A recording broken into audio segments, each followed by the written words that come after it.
kata Nabi nak semayang jenazah, kalau mayat ada hutang, Nabi tak semayang. Betul.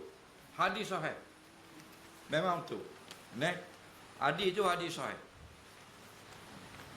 Yang kedua, orang munafik.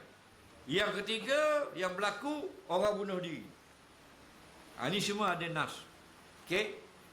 Jadi apa Nabi tak semayang? Kerana dia ada masalah hutang dengan makhluk. Dan sahabat lain, sahabat semayang. Bukan semua tak semayang. Nabi tidak suka solatkan jenazah orang yang tidak bayar hutang. Dengar nak khabar pentingnya bayar hutang. Siapa Nabi tak mau semayang mayat dia. Nabi akan tanya dulu, ada hutang ke tak? Ada. Nabi pun tak semayang. Ada satu kisah, sahabat kata saya bayar dah. Nabi pun semayang pula. Tadi kata tak mau semayang. Berapa semayang pula? Dah bayar dah hutang. Ni orang hutang orang mau lagi tak bayar. Betul tak?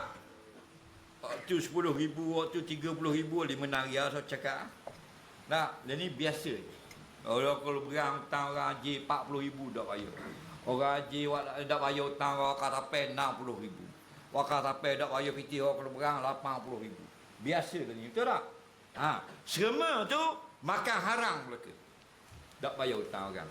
Siapa tak bayar hutang orang, Nabi kata, laki Allah yaumil qiyamati sariqa, dia bertemu dengan Allah di kiamat sebagai seorang pencuri.